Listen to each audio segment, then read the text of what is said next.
சில நிமிடங்களுக்கு முன்னால் தீரஜை அவர் பெருமையாக பேசியபோது கண்கள் கலங்க அமர்ந்திருந்தது அவள்தான். இப்போது அவளுக்கு நன்மை செய்த சர்வாவையே அவள் திட்டிக் கொண்டிருக்க, வேதிகா, உனக்கு என்ன ஆச்சு? இந்த ப்ராஜெக்ட்ல ஒர்க் பண்ணணும்னு நீதானே ஆசைப்பட்ட, அதுக்கான சான்ஸ் தானே உனக்காக வாங்கி கொடுத்திருக்கான். அதுக்கு நன்றி சொல்றதை விட்டுட்டு எதுக்கு இப்படி கோவமா கத்தற என்று இப்போது குணசேகரன் கேட்க, வேதிகா எதுவும் பேசாமல் அமைதியாக சர்வாவை பார்த்தாள். வாய்ப்பு கிடைத்த பிறகும் எதற்காக வேதிகா சர்வா மீது கோபப்பட்டாள்? உதவி செய்தும் கூட தன்னை திட்டித் தீர்க்கும் வேதிகாவிற்கு சர்வா என்ன பதில் கொடுக்கப் போகிறான்? தன் மகளுக்கு வாய்ப்பை வாங்கிக் கொடுத்த சர்வாவின் மீது அம்பிகாவிற்கு நல்ல அபிப்பிராயம் ஏற்படுமா? இப்ப எதுக்கு நீ என்கிட்ட இப்படி கத்திக்கிட்டு இருக்க? உன் தாத்தா தான் நீ கேட்டதுக்கு ஓகே சொல்லிட்டார்ல, எப்படியாவது அவரை திருப்திப்படுத்துற மாதிரி ஏதாவது பண்ணு. இப்ப என்ன பிரச்சனை இதுல என்று நிஜமாகவே அவன் புரியாமல் கேட்க, உனக்கு அறிவு இருக்கா இல்லையா? திங்கட்கிழமை தீரஜ் டீல் க்ளோஸ் பண்ண போறான். இன்னைக்கு ஃப்ரைடே. நான் இதுக்கு மேல என்ன பண்ண முடியும்? ஏற்கனவே எல்லாம் முடிஞ்சிருச்சு. இப்ப குறுக்க போய் நான் எப்படி டீலை ஓகே பண்றது என்று வேதிகா கோபமாக கேட்க, கையில் இருந்த ஸ்பூனை கீழே வீசிவிட்டு எழுந்து நின்ற குணசேகரன், இப்ப எதுக்காக நீ அவன்கிட்ட கத்திக்கிட்டு இருக்க? நாள் முழுக்க ஃப்ரெண்ட்ஸ் கூட வெளியே சுத்த உன்னால முடியுது. ஒரு நாள் பிசினஸ் பாக்குறதுக்கு உன்னால முடியாதா? அது கூட கஷ்டமா இருக்கா என்று வேதிகாவை பார்த்து கோபமாக கேட்க, அப்பா, நீங்களும் அவனுக்கு சப்போர்ட் பண்றீங்களா என்று வேதிகா அழ ஆரம்பித்து விட்டாள். ஐயோ, நீ அழாதம்மா என்று அவள் கண்ணீரை துடைத்துவிட்ட அம்பிகா, எதுக்காக நம்ம பொண்ணு மேல கோவப்படுறீங்க? அவ சொல்றதுல என்ன தப்பு இருக்கு? தீரஜ் ஏற்கனவே எல்லாத்தையும் செஞ்சு முடிச்சிருப்பான். இப்ப இவளால என்ன பண்ண முடியும்? பேருக்காக அங்க போய் ஏதாவது பண்ணினாலும் யாரும் இவளை கண்டுக்க மாட்டாங்க. ஏன் பொண்ணுதான் எல்லார் முன்னாடி அசிங்கப்பட போறா என்று அம்பிகா அப்படியே பல்ட்டி அடித்து இப்போது மாற்றி பேச குணசேகரன் அம்பிகாவை முறைத்தார். உடனே சர்வா பக்கம் திரும்பிய அம்பிகா, இதெல்லாமே உன்னாலதான். யாராவது உன்கிட்ட ஹெல்ப் கேட்டாங்களா? தாத்தா கிட்ட பேசணும்னு உன்கிட்ட யாராவது சொன்னாங்களா? எதுக்கு உனக்கு இந்த தேவையில்லாத வேலை? நாளையில இருந்து எங்களோட சரிக்கு சமமா ஒன்னா உட்கார்ந்து சாப்பிட்ட, அவ்வளவுதான் என்று அடுத்து அவனிடம் கத்த ஆரம்பித்தார். ஏ அம்பிகா என்று கோபமாக கத்தினார் குணசேகரன். அத்தோடு வாயை மூடிக்கொண்ட அம்பிகா, என்ன மட்டும் திட்டுங்க என்று முணுமுணுத்தார். சாப்பிட்டு முடித்துவிட்டு எழுந்து நின்ற சர்வா, தப்பு எம்மேலதான்னு நீங்க சொன்னா அதை சரி பண்றதுக்கு நானே உதவி பண்றேன் என்றான். அதுவரை அமைதியாக இருந்த வேதிகா, என்ன சரி பண்ண போற? உன்னால என்ன பண்ண முடியும்? தீரஜ் கூட சண்டை போட போறியா? இல்ல அந்த புரோட்டான் கம்பெனியோட மேனேஜர் உனக்கு தெரிஞ்சவங்களா? அவங்க மூலமா எனக்கு உதவி பண்ண போறியா என்று அவள் கேட்டுக்கொண்டே போக, அந்த கம்பெனிக்கு நான் தான் ஓனர் என்று வாய் வரை வந்ததை கடினப்பட்டு அடக்கிக் கொண்ட சர்வா, மேனேஜர் இல்ல, ஆனா டைகர் கிட்ட நேரடியா பேசலாமே, அவர்கிட்ட பேசி ஓகே பண்ணிட்டா அதுக்கு மேல என்ன இருக்கு என்று சர்வா கேட்டதும் தலையில் அடித்துக் கொண்டாள் வேதிகா.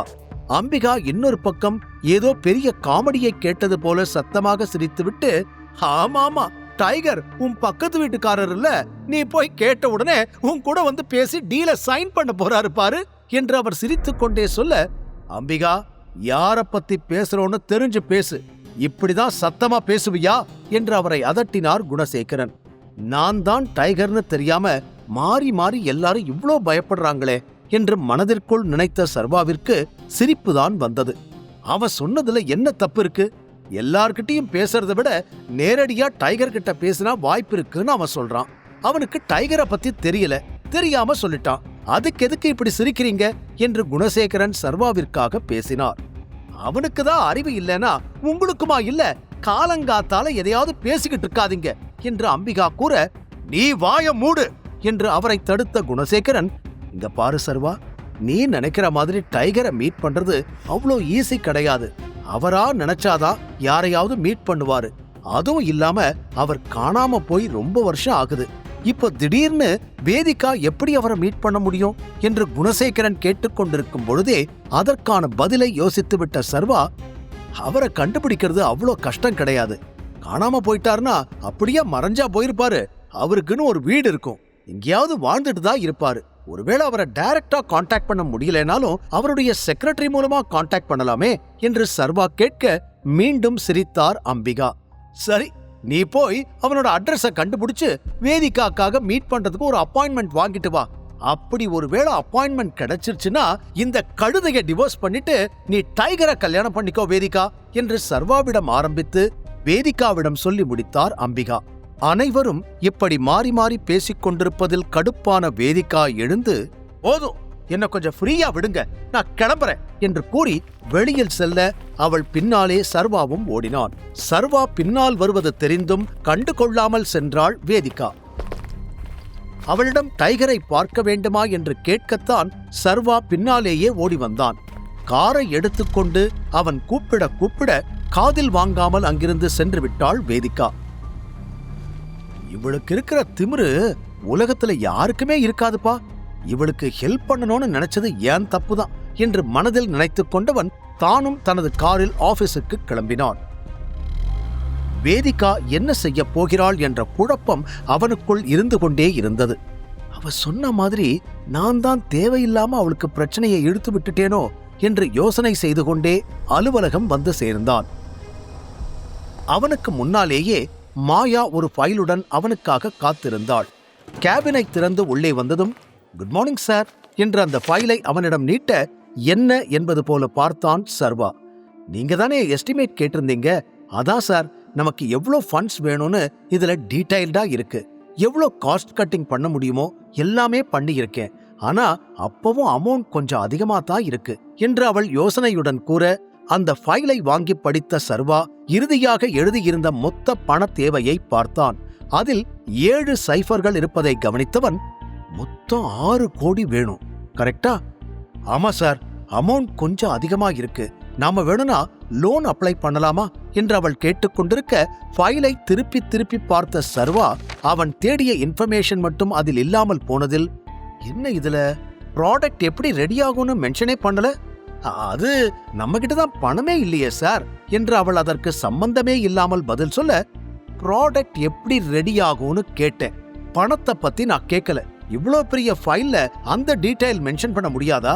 என்ன வேலை பார்க்கிற நீ என்று சர்வா கோபமாக கேட்க, மாயாவிற்கு என்ன பதில் சொல்வது என்று தெரியவில்லை. பணம் இல்லாத நிலையில் இதை பற்றியெல்லாம் அவன் கேட்க மாட்டான் என்று நினைத்திருந்தவள், அதில்ல சார், ப்ராடக்ட் ரெடியாக டேட் எல்லாம் நம்ம பணம் கொடுத்தாதான் சொல்லுவாங்க, அதனாலதான் நான் எதுவுமே இன்க்ளூட் பண்ணல, சாரி சார் என்று மீண்டும் மீண்டும் அவள் அதையே கூற, பணம் தானே வேணும் என்றவன் தனது பாக்கெட்டில் இருந்து கார்டை எடுத்து அவளிடம் நீட்டினான். இதுல எவ்வளவு பணம் வேணுமோ எடுத்துக்கோங்க, ஆனா 10 நாள்ல வேலையெல்லாம் முடிஞ்சிருக்கணும், குவாலிட்டியில எந்த காம்ப்ரமைஸும் இருக்கக்கூடாது என்றவன் அடுத்தடுத்து சொல்லிக்கொண்டே போக, அவன் கொடுத்த கார்டை பார்த்து அதிர்ந்து போய் நின்றாள் மாயா. அது அவனுடைய பிளாக் கார்டு. தனது மேனேஜரிடம் இவ்வளவு விலை உயர்ந்த கார்டா என்று அவள் உறைந்து நிற்க, என்னாச்சு, போய் சொன்ன வேலையை பாரு, எதுக்கு வெயிட் பண்ணிக்கிட்டு இருக்க என்று சர்வா கத்தியதில்தான் நிகழ்வுக்கு வந்தவள், போறேன் சார், போறேன் என்று படபடவென கூறி ஃபைலை எடுத்துக்கொண்டு வேகமாக செல்ல முயன்றபோது திடீரென இன்னொரு பெண் மீது மோதி நின்றாள். ஹே, பார்த்து வரமாட்டியா என்று எதிரில் வந்தவள் கேட்க, சாரி மேம் என அதே படபடப்போடு சொன்ன மாயா எதிரில் இருந்த பெண்ணை பார்த்து இன்னும் அதிர்ச்சி அடைந்தாள். மேம், நீங்க இங்க என்று அவள் பேச்சு வராமல் தடுமாற, நான் சர்வாவை பார்க்க வந்தேன் என்று சாதாரணமாக கூறிவிட்டு அவளை பார்த்தாள் ஆலியா. சர்வாவின் அறை கதவை தட்டி மீண்டும் உள்ளே வந்த மாயா, சார், உங்களை பார்க்க ஒரு பொண்ணு வந்திருக்காங்க என்று கூறினாள். அவன் வரச்சொல் என்பது போல சைகை செய்ய உள்ளே நுழைந்தாள் ஆலியா. ஓ, நீதானா என்று சாதாரணமாக கேட்ட சர்வா தனது சேரில் அமர்ந்து கொண்டான். வேற யார் வருவாங்கன்னு எதிர்பார்த்த என்று சிரித்துக்கொண்டே அவனுக்கு எதிரில் அமர்ந்தாள் ஆலியா. ஆலியாவை பற்றி மாயாவும் அறிந்திருந்தாள். ஆனால் அவள் தனது மேனேஜரை பார்க்க இவ்வளவு தூரம் வந்திருப்பது அவளுக்கு இன்னும் அதிர்ச்சியை கொடுத்திருந்தது. அதில் அப்படியே அவள் நிற்க, என்னாச்சு, ஏன் இன்னும் அப்படி நின்னுகிட்டு இருக்க, சொன்னதெல்லாம் ஞாபகம் இருக்குதானே என்று கேட்ட சர்வா, ஆமா, இன்டர்வியூக்கு அரேஞ்ச் பண்ண சொன்னேல, என்னாச்சு என்று அடுத்த கேள்வியை கேட்டான். நாளைக்குள்ள எல்லாமே ஃபைனலைஸ் ஆயிடும் சார். எல்லாத்தையும் நீங்களே பார்த்துக்கோங்க, ஆனா சரியான ஆளை மட்டும்தான் வேலைக்கு எடுக்கணும். வேற ஏதாவது தேவைப்பட்டா நான் கூப்பிடுறேன், இப்ப நீங்க போலாம். ஓகே சார், தேங்க்யூ என்று கூறி அங்கிருந்து வெளியே சென்றாள் மாயா. இவ்வளவு நேரம் அவன் நடந்து கொண்டதையெல்லாம் சின்ன சிரிப்போடு பார்த்து கொண்டிருந்த ஆலியா, டைகர் ரொம்ப கர்ஜிக்குது போல, அதுவும் பொண்ணுங்களை பார்த்தா கொஞ்சம் அதிகமாவே கோபம் வருதோ என்று சிரித்துக்கொண்டே கேட்க, அதை கேட்டு சர்வாவும் சிரித்துவிட்டு வேற என்ன பண்ண சொல்ற? இங்க யாருமே சரியா வேலை பார்க்கறதே இல்ல. எல்லாரும் எனக்கு என்னன்னு இருக்காங்க. எனக்கு எவ்வளவு கோபம் வருது தெரியுமா என்று சர்வா சொல்லிக் கொண்டிருக்கும் பொழுது அவனுக்கு விக்ரமனிடமிருந்து போன் வந்தது. ஹலோ அங்கிள் என்றான் Sarva. Hello tiger, good morning. புது வேலைலாம் எப்படி போகுது? நல்லபடியா போயிட்டு இருக்கு அங்கிள். இங்க நிறைய மாத்த வேண்டியது இருக்கு. இப்பதானே வந்திருக்கேன், நான் பாத்துக்கிறேன். சொல்லுங்க அங்கிள், என்ன விஷயம்? நேத்து நைட்டே உன்கிட்ட பேசணும்னு நினைச்சேன். ஆனா கொஞ்சம் வேலை, அதனால பேச முடியல. சூர்யா எனக்கு போன் பண்ணியிருந்தான். அவன் இந்தியா வரப்போறான் என்று விக்ரமன் கூறியதும் சர்வா எதிரில் இருந்த ஆலியாவை நிமிர்ந்து பார்த்தான். அவளோ அந்த குட்டி கேபினை ஆராய்ச்சி செய்து கொண்டிருந்தாள். தெரியும் அங்கிள், நேத்தே ஆலியா என்கிட்ட சொன்னா. இப்ப கூட என் முன்னாடிதான் உட்கார்ந்திருக்கா. ஆனா எதுக்கு வந்திருக்கான்னு எனக்கு தெரியல என்று அவளை பார்த்து கொண்டே சொல்ல, தனது பெயரை கேட்டதும் திரும்பி பார்த்த ஆலியா, முழு கதையையும் கேட்டு மகிழ பாக்கெட் FM ஏபி டவுன்லோட் செய்யுங்கள். லிங்க் டிஸ்கிரிப்ஷனில் கொடுக்கப்பட்டுள்ளது.